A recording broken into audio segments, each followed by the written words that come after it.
Fantastic. Well, welcome everyone. Let me just pause the music. There we go. Let me pause out of that. Awesome. So welcome back to Sing Your Heart Summit. I mean, I'm just so energized. We've heard from so many amazing presenters and super excited to present to you our next speaker. And, Brian DeCastro.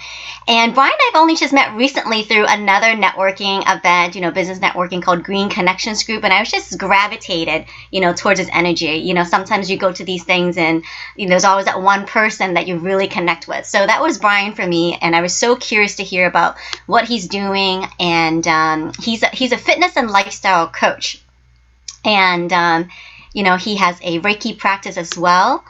And I started reading his blog and just, wanted to invite him to come and share, his perspective on what it means to bring your best self forward. So, he calls himself the domestic athlete. And he has over 20 years in the health and fitness industry. He's discovered a method that will allow for him to work holistically, both in person and now remotely. And by blending the fundamentals of health with Reiki clearing, Brian believes that we can begin to dissolve our barriers and bring out the best to all of our endeavors and live out our true life purpose, sing our heart song, and be fit to serve. That is the title of his presentation for you today, Fit to Serve. So, Brian, welcome. Take it away. Thank you, Olivia, and thank you, Steve, for setting up this event. I'm pretty excited to share with everyone today, and thank you for the kind words. Nice. It's nice to know that in that particular meeting, there was probably like 25 people there too, and it's like, how do you show up in this situation? It's hard online sometimes, but we're getting used to it. We're getting there, right? So for me, this topic is really exciting for me because for the longest time in the industry, working as a personal trainer, fitness coach, and everything, I found that there's always kind of like an elephant in the room sometimes. Sometimes you find that you hit all those benchmarks and you hit the targets, and it's like, how much fitter can I make this like 55-year-old father of four? Like, does he need to bench press 400 pounds? I don't know. I don't think so. So you have to start to look at, when you achieve a certain level of fitness and optimization, what does that apply to, right? So I have a little slideshow here to share. Can I share my screen? Okay. And we've got your poll questions ready too. So whenever you're ready to launch that, we'll go ahead and do that too. Great. Let's see.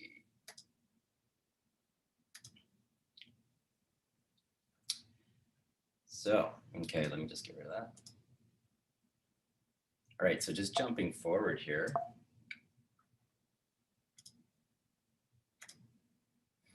So I'm going to share a little bit of a story. It starts pretty much in present time. This is my version of my COVID story, and it does apply. I find it does apply because it comes full circle as far as what I feel that this situation right now for us in the last year and a bit has brought, the opportunity that it's brought to us. So just to share a little bit.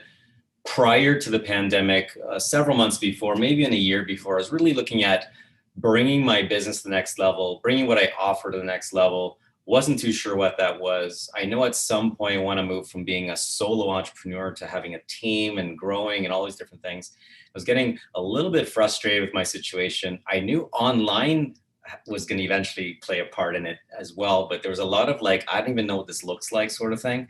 And then we kind of like, things kind of just changed for us almost suddenly. Like, as we know, we've all been there. March 2020 showed up the day before we closed our gym, the gym that I was working at. I was out walking with my son and his friend. They were at the park, and I just had this really eerie feeling that something was going to change or shift. And maybe that's the Reiki practitioner in me, I don't know. But the next morning after that night, I walked in and one of the busiest trainers on our team was sitting at the front desk with this look on her face going, I just had like 6 cancellations in a row. And then it just kind of started from there. I went from walking in with a full week to nothing in like about a week and a half. So, and then we're trying to scramble to find a place for my son to stay for the week while we figured it out. And that's how it sort of started out. So for the early stages, I would say the first 40 days, I quickly started working towards building in my email list and connecting with my existing community, thinking that we're going to need to support people and support each other during this process. For the next 40 days, every single day, sent out an email, inspiring people, sharing, anything that I could help them with, answering questions.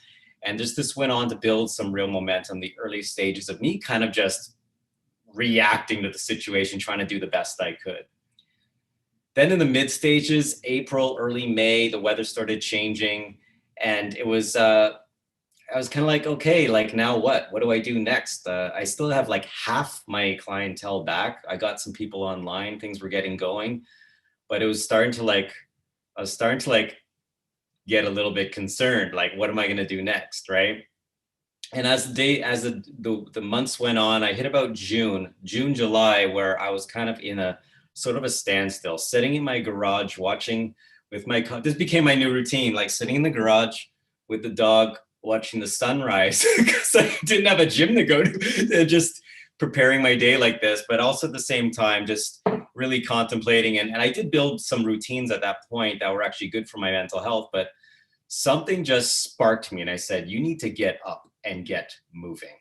You got to get moving again. Something's coming, get to work, right? And there's something about me, the intuitive side of me, I tend to sense things, and I've learned to just respond to them. So I got up that day, started walking, built a new morning routine that I stuck to, wrote out the process and followed it like a military sergeant. And that got things going for me. So I started to really dial in on what I needed to do next. And I realized, and I remembered that every time I hit a stage like this in my life, there was some sort of process of up leveling. And for me, because I relate very heavily to my physical fitness and my health, I try to bring my health up to this next level that I want to operate at, whether it be in business, family life, personal life, whatever it is. So in October 2020, I joined a men's online team, and I have a mentor and coach helping me as well, who's already achieved some higher levels of where I want to go next. So that's when I got really even more serious in my standards and building up my health to build up what the next stage was, which I wasn't even sure what it was going to be. So I upped the standards a little bit, and there was quite an outcome. So basically from October 2020 to March 2021, I got leaner than I've been in a long time. I like that second picture was like, I didn't weigh that much. Last time I weighed that much was when I weighed in for the lightweight class in powerlifting in my late 20s. So I was like, wow, and it really changed my energy, my ability to build capacity to do more work, take on stress, and handle the multitasking of, my son being at home from school and trying to support my wife at the same time while she's going to work every day. So there's a lot of different variables, moving parts that I was dealing with, and I needed my health to handle this. Imagine we're dealing with all the same levels of stress, but we come out of the shower, we look in the mirror, and we're not quite happy with what we see, right? And then we got to go deal with all that stuff. In another scenario, imagine you walk out of the shower and your body and your health and your vitality, your energy is exactly where you want it to be. And that stuff is still there, but now you're ready to take it on. So that's how I was seeing it going through this process.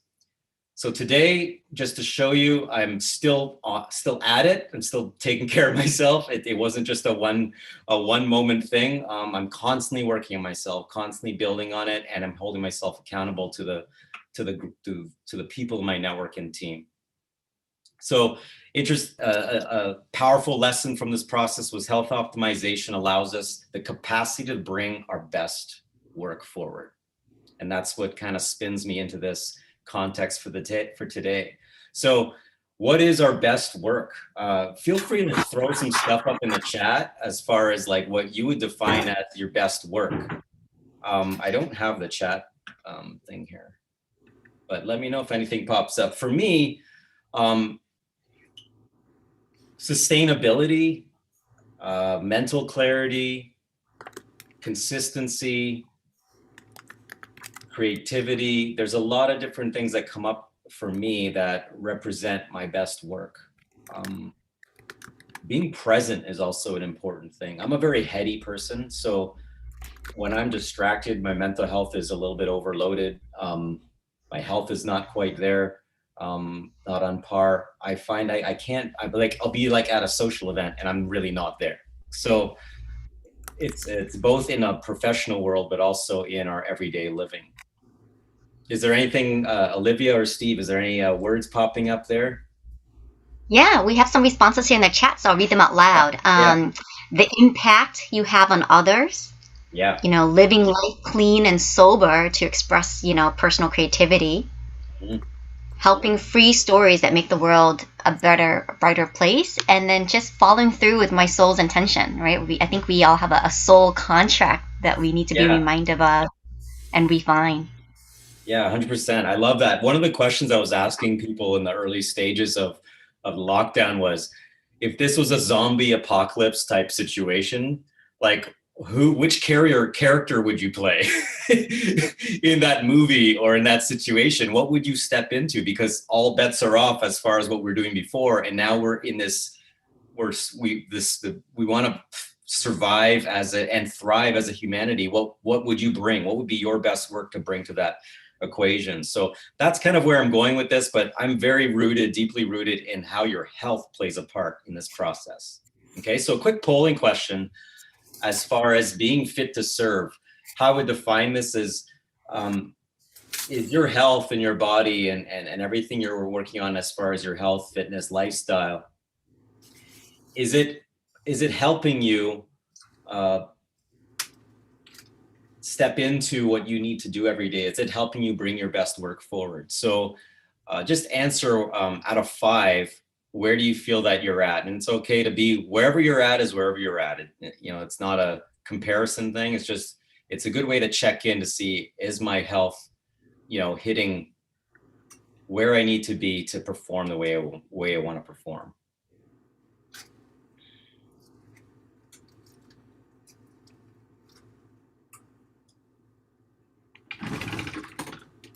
Will the numbers start popping up, or do they pop up in the chat?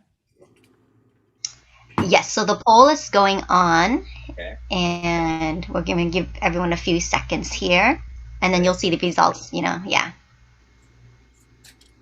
But so far, it seems like, a rating from 1 to 5, it's 3, kind of. Okay. That's pretty common. Quite often. Oh, and then we went ahead and did. Go ahead. We went ahead and did question number 2 also. Okay, great.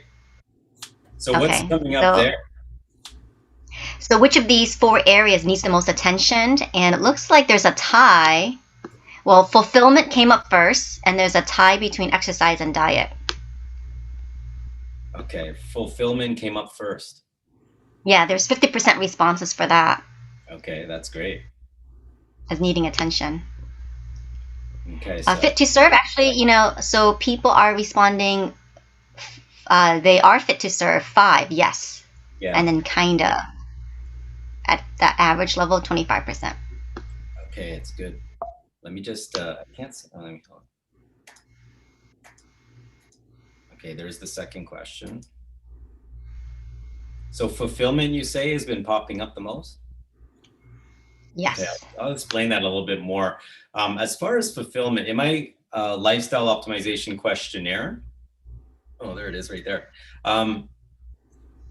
The exercise or the movement piece is always obviously part of it. The dietary piece is part of it, the fueling.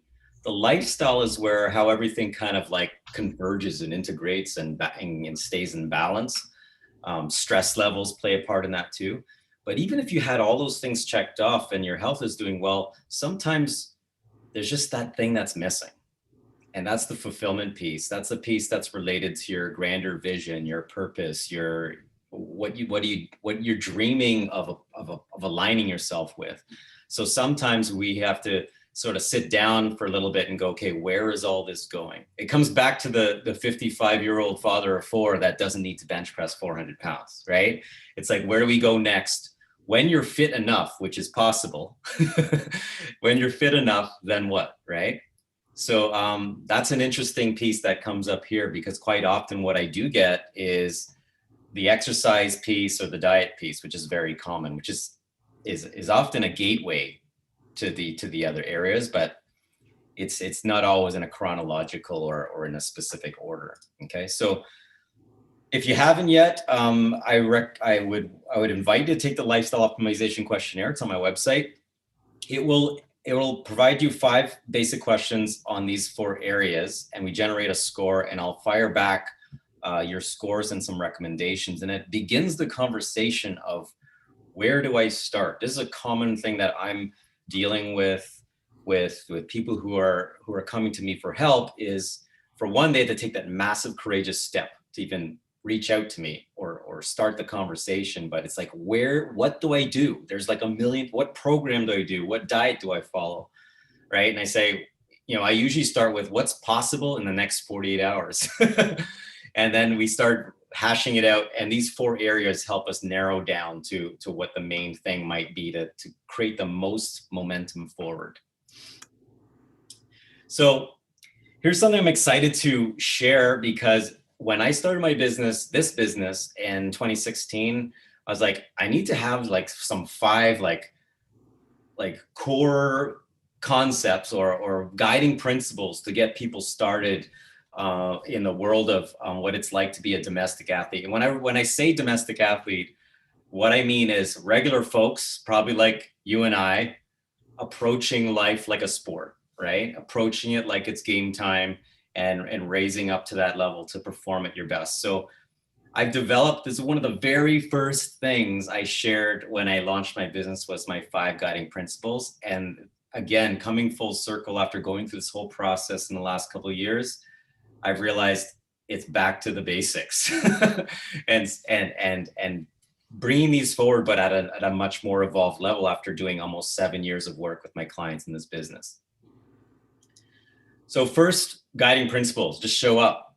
So that's in the next 24 to 48 hours, what do you have access to? What is possible in the next 48 hours? Quite often that's usually walking. If someone's not moving, it's usually walking, stretching. I tell someone to find that space that's just right beside your bedroom, like right beside your bed. And I can give you 5 moves you can do right there in that space. So let's just start. Let's just start now and trust the process. Simply just show up. Let me move this out of the way.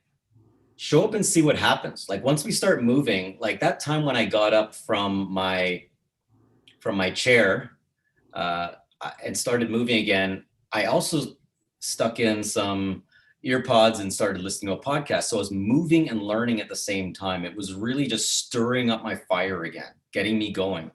Okay, so just watch what happens. And what this leads to, as well, as my 10-day habit interruption challenge. And I used to do this a lot when I tried to either take something out that I found I was kind of being addicted to. Like, for example, like I did a coffee challenge, I did meditation challenge, I did a bunch of different things. And I realized, wow, if you just commit for 10 days, it spins in the 40 days, it spins in the 90 days, and it just kind of evolves from there.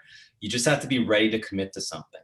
So when we do the lifestyle optimization questionnaire, we do a follow-up discovery call and can get, like, after talking out through someone's lifestyle, they usually figure it out, what the one thing is that they're going to change or do in the next 10 days, and then gain some momentum, and massive things happen even within the first 4 or 5 days.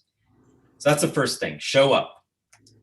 The second one is you want to be just supporting health first. So basically all you're doing is building a foundation for success. Okay, so if your goal is to run a triathlon, run a marathon, compete in something, or even just like play a sport or whatever, there has to be some sort of base level health and foundation laid down, which is actually easier to do than the more performance related outcomes. So, but there is There's the only thing that's more of a threat than an athlete is a fit athlete. Someone that's optimized at their best possible level. So what we do is we build that foundation to start to put the other things on top and the other fixings on top. One of the things that I do to help people gain momentum as well is I call a lifestyle audit. So basically I say, again, it comes back to the, what diet should I follow? What should I do? I go, look, we can't change anything until we know the data first. So it's just like in business, you can't change your business or grow the financial part of your business without knowing the numbers, right? So I have people just observe what's going on in your life right now, as much as you can remember from when you wake up till before you go to bed, what you're eating, how you're feeling, dips in the day, what's going on in your world, in your workspace, your family life, and just take mental note. You can't actually write down these things, but you're just auditing what's going on. Usually after about 3 to 4 days, I'll ask them, what are you noticing so far? And they'll say, I noticed that I drift off almost every day around 2 or 3 o'clock in the afternoon, right? And then we can kind of reverse engineer what leads up to that time, and might even just realize they're just having some mental fatigue because it's the time of the day, they get up really early. It's the time of the day where their mind needs to recharge.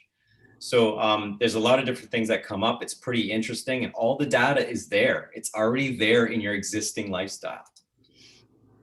What I try to do too, as I continue to educate people is, and this I can go into in greater detail later, but there's something I call the 4 pillars of exercise and the 4 pillars of fueling, which are things that I have for people to think of when they're observing their lifestyle. Like, for example, 4 pillars of fueling is, are you addressing the quantity of the food, the quality of the food? Is it planned or random?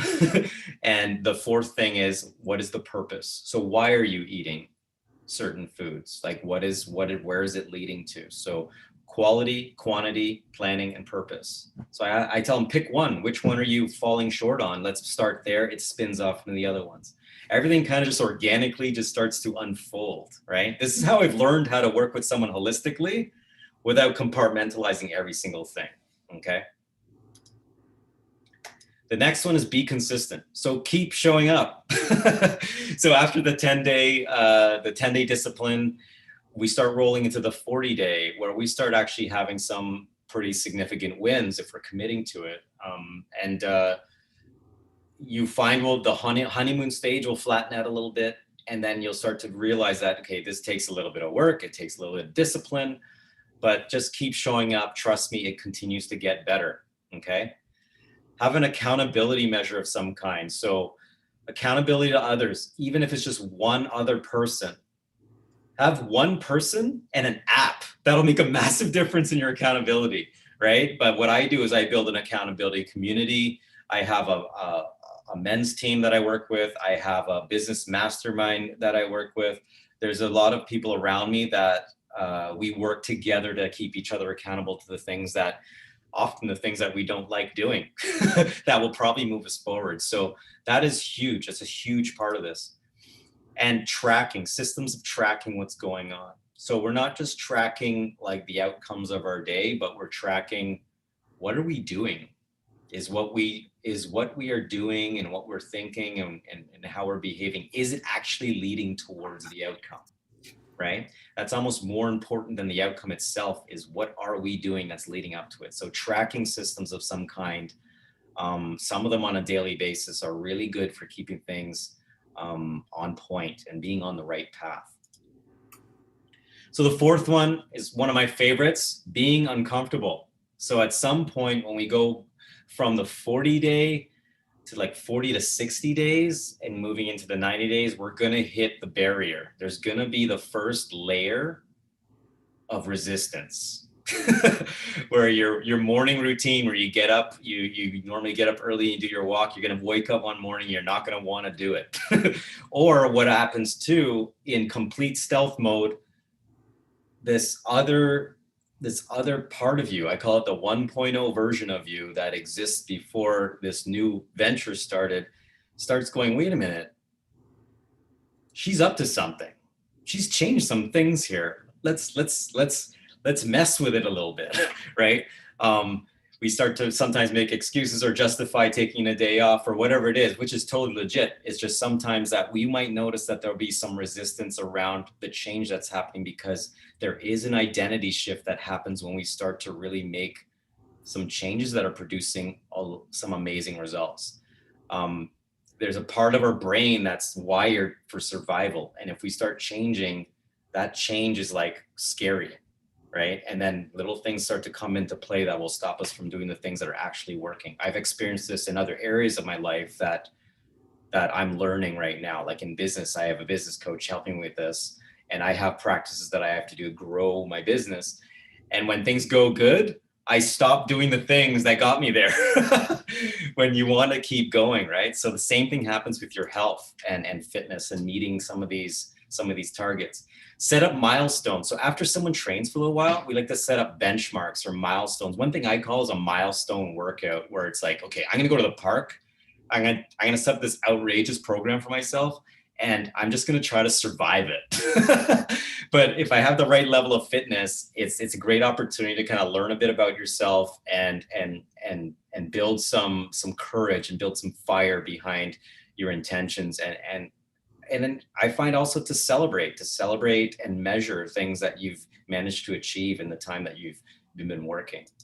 So the other thing too is when these things come up, when there's a little bit of discomfort, or some barriers, I like to provide lifelines. So that's where when I work with clients, it's not just in sessions, but it's also in a, like they can remotely reach out to me if they have questions, or in our coaching sessions, I call clearing. Sometimes it's Reiki clearing. Sometimes it's just a conversation that gets them out of their heads and back on track again. We all kind of need that person to lean on. So quite often when I'm coaching, I'm just helping clear people's heads so they continue staying focused.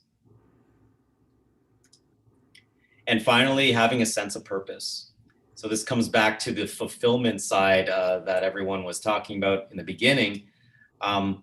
What is the ultimate vision, right? Whether it be a short-term vision or the way out long-term vision, what is the ultimate vision, and how does your health and lifestyle and state of well-being come into play, right? Why must it happen? For me, I keep telling myself, I want to live my legacy. I want, like, when I'm done here, I made my dent on the planet, and people remember that part, right? Or whatever it is. But why must it happen? Why is it so important to you? And what is the impact? What is the impact on your life and the lives of others, right? And this picture of my son is the thing that really kind of drives it home for me, right? Being a living example for him to just sort of learn from what I've done and build forward, okay? So let's break there. Any questions up to this point? Things might be coming up. So what questions might anybody be having so far with regards to those 5 principles?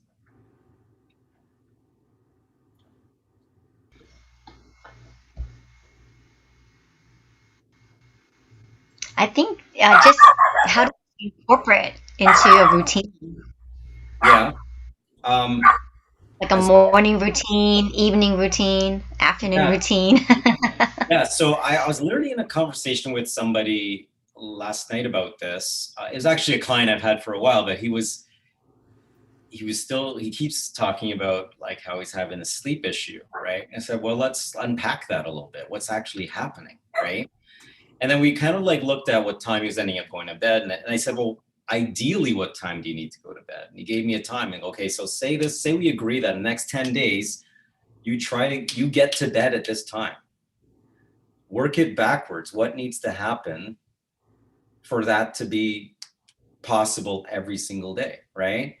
And then the other parts of the evening that causes him to go to bed at 1, he's starting to become present to what's happening, right? So I literally talk to people right in their existing situation. And in your case, it might be, like you said, it might be a morning routine. It might be I don't seem to get off on the right foot every morning. Like there just doesn't seem to be a thing that really gets me going. For me, I just agreed with myself that I'm going to get up. Like when I did the thing last summer, I was like, I'm just going to get up every day at 5:30 and walk. And I'm going to let that evolve into something, right?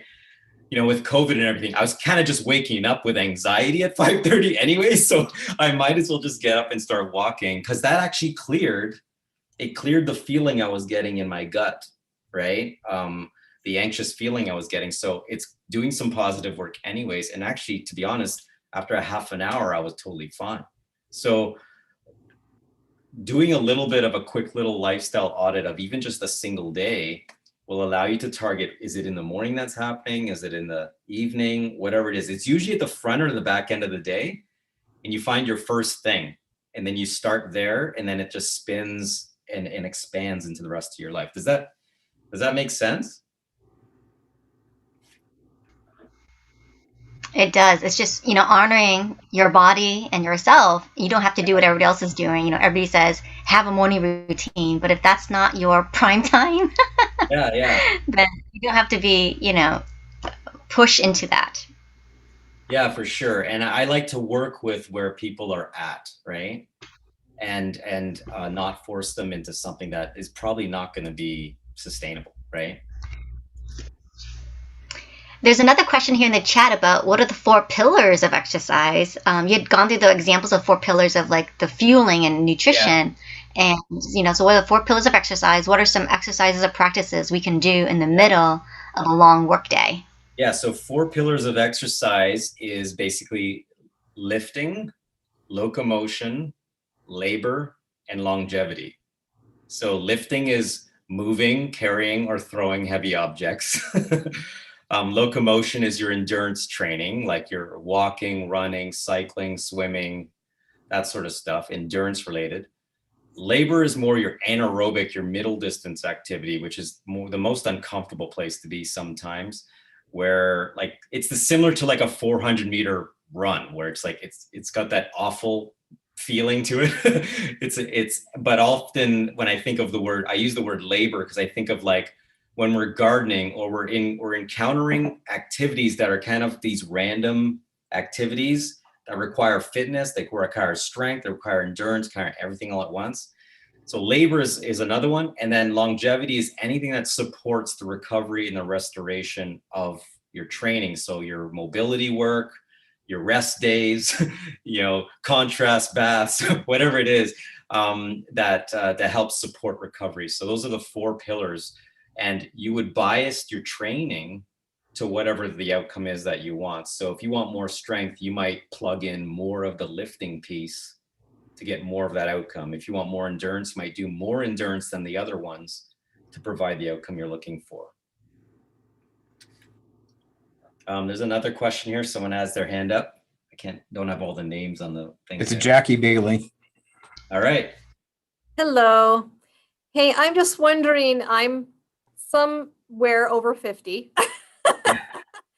And in your opinion, is it best to focus on building muscle, or is it is it a better idea to build, like say, longevity, to do aerobic type exercises, or is stretching actually more important at this stage in a person's life?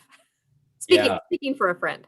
Yeah, great question. That's a great question. If you're to picture like a pyramid, the widest part of the pyramid would probably be your longevity piece, your mobility piece, because without movement assets, without the movement capability, it's hard to get in positions for lifting. It's hard to go a long distance in a run if your hips are all tight. So the things we do every day with work and sitting and all that stuff creates all kinds of imbalances. So the first thing, and it's in principle number 2, support health first, quite often there's a lot of mobility when I address that principle.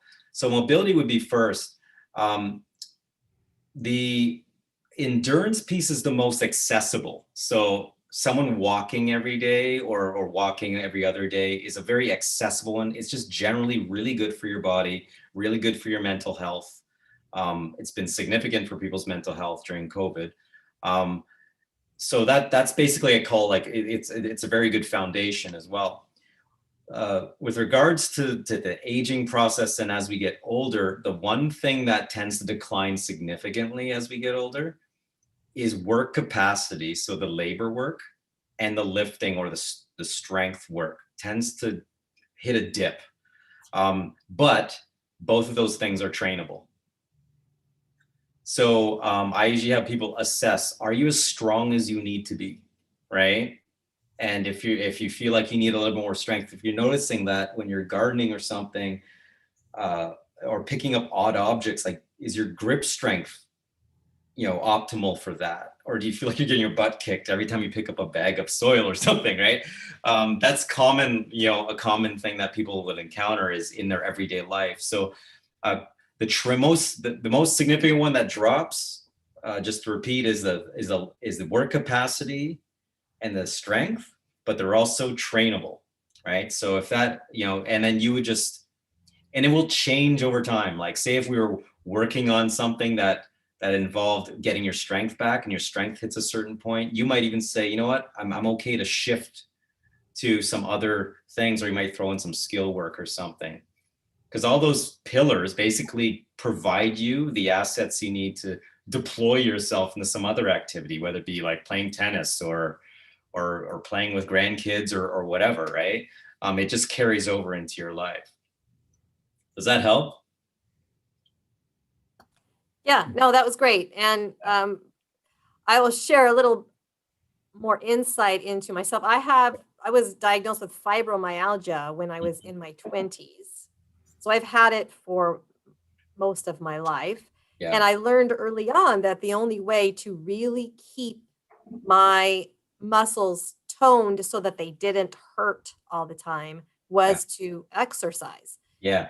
But it took me 3 years, literally 3 years of exercising daily before I could do it without pain.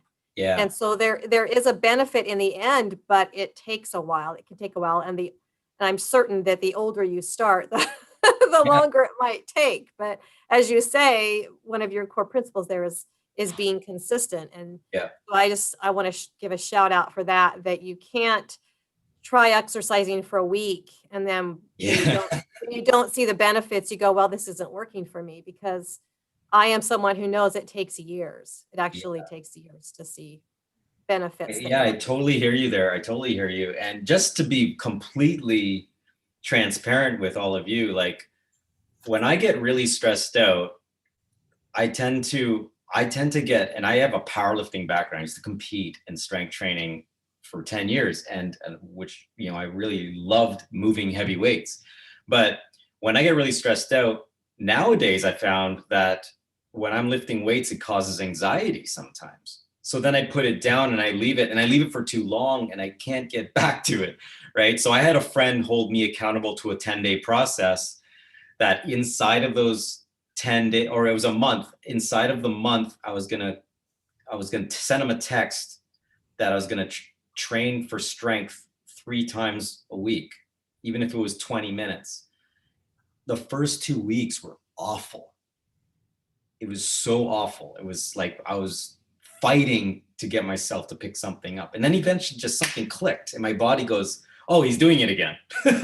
Muscle memory, let's go. And then all of a sudden I got stronger, and then I was able to access what I needed to experience what I wanted to experience. And the reason why I did that was in a men's networking group. We were setting goals, and I said, I need to be stronger, because when I'm at a certain level of strength, I can take stuff on in my business. I can take stuff on in life, right? So it's very personal to you how much you need of one of those ingredients, right? And then applying it to something that is meaningful for you.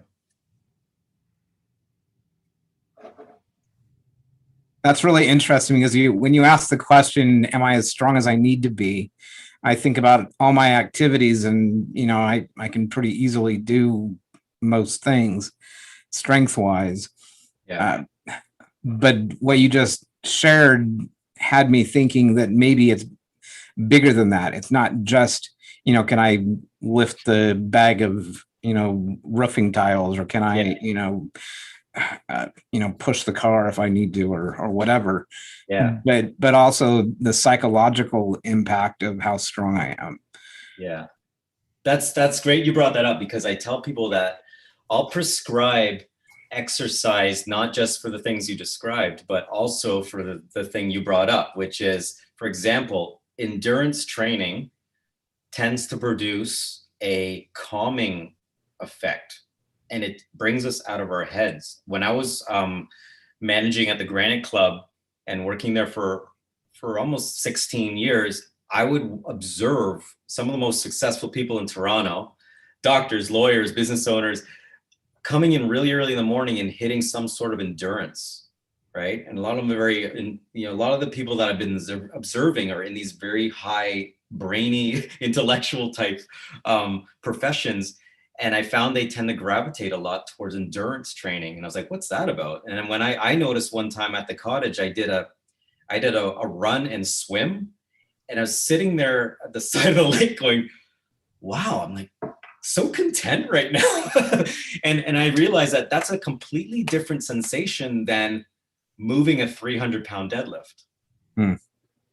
When I have a man or a woman move a load they've never moved before, watch what happens to their body language, what happens to their facial expression, right? Like it's like you've realized with strength training, you're always pushing to a sticking point. So there's a certain level of confidence and empowerment that comes from strength training, right? And anaerobic training, like the labor work, there's that purposely putting yourself into an uncomfortable situation anaerobically builds that courage and fire. And that sometimes my client look up at me with big eyes going, are you kidding me right now? You actually want me to do this? Like, I'm here, man. You're doing it. It's like, you're trying to figure out where your next breath is going to come from. And then you survive it. And then you're like, wow, like I never thought I'd be able to do that. Right. So I'm prescribing workouts in a very specific way, not just for the movements and the physiological outcomes, but also, like you said, the emotional and mental outcomes as well, which I find is really, really changes the context of the training for sure. Yeah. I do body weight exercises most mornings. And when I was in high school, I could whip out 20 plus pull-ups pretty easily. In fact, I'd throw some 45s weights on in order to give myself some resistance. Yeah. But when I started again, more recently, probably post 50 as well. And, I doing 10 pull-ups was really, really difficult. Yeah. I'm now up to doing 20 plus or so again, without the 45-pound weights, but it really did have, it's more than just the physical aspect of it. There is a mental and emotional aspect to it as well. Yeah. Yeah, for sure. And I found that for me, I've done the same thing too. Like still there's a part of me in my head that thinks I can squat 400 pounds because I did it in competition in 2004, but there's no chance right now. I just don't have I guess I could, but like, it's just not it's not a priority for me right now. Right. But there's a certain level of weight that I feel I'd be proud of that. I'd be happy with that. Right. And with the minimal amount of risk possible. Right. When we become parents and stuff, getting hurt is not an option. Especially when you got young kids that want to play, or you got a son that's sizing you up and wants to like wrestle with you, like being injured is not an option. So I got to take care of myself that way as well. Which brings up a question from me is one of the things I also started doing, but haven't done for going on to a year now, is I was jogging and running quite a bit, but my ankles have always, like literally from the day I was born to now, have been fairly weak. And even though I've done a fair amount of work in order to strengthen them, it's only a matter of months between when I go back to running and hurt myself. And it's like, so I don't run anymore, but I also miss that the benefits that I got from running. I still walk daily, and I've got a pretty good set of hills behind my house that I can walk, but it's not the same as running. Is there any way to, I don't know, get the benefits of running without the injuries that for me are all too often happening. Yeah, I would explore some of the other endurance activities. My dad, who's in his 70s, has really taken to swimming, and cycling is another one. But you can still do one and have a certain level of running or gait related work in your training. What you want to do is, I worked with a running coach a few years back, and he said mobility first, technique second, and then earn your intensity and earn your volume. Right? So to the point that I was only doing like 200 and 400 meter intervals when I realized what my technique was supposed to look like. Right? So volume could be a big part of it. So what you could do is look at how much can I do where I can recover the next day, right? And let it slowly build from there. But also have these other activities that you can fall back on to get the mental health and the endurance related component still in your training, and, Sure. and have the running to go back to, right? Great. Thank you. Yeah. And John, regarding the chasing young women, my wife would probably frown upon that. And two, my daughters are definitely young women, but I don't have to chase them very often. So any other questions? Probably take one more question and then we can finish up here.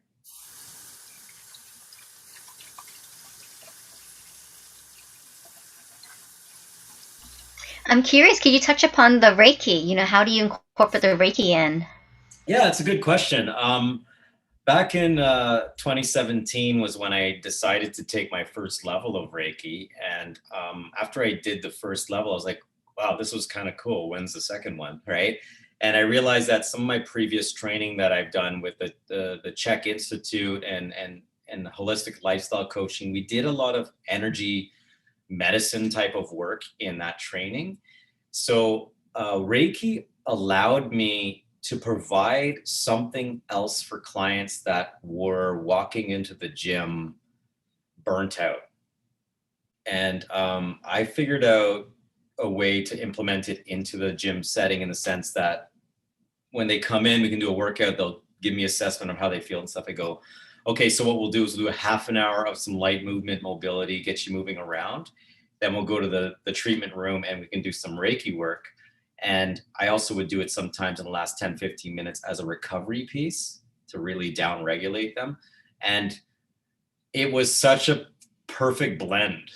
And there was times where sometimes a client would come in, they're really like feeling off, or work is just being crazy. And they'll say, let's just stretch and do Reiki, right? So I always found it was nice to have something to offer when they come to the gym and they can't really give it, right? I have this thing called the pre-workout evaluation check-in, where they give a rating on how they feel physically, mentally, and spiritually. And it generates a score out of 9. So if if the score is low, you're good to go. So the higher the amount of points, the more stressed you are. So sometimes they'll come in, they're hitting like an 8 or 9 out of 9. We're going to switch to a restorative workout with some Reiki versus something more intense. So that's how I've started to implement it. Now, the other part is the intuitive side, where you can interpret someone's energy field and what's going on with where the stresses are and stuff. And that engages the interesting conversations that help them process what's happening, right? For example, the heart chakra is also related to the love center, your immediate relationships, forgiveness, and work stress sits in the heart chakra as well.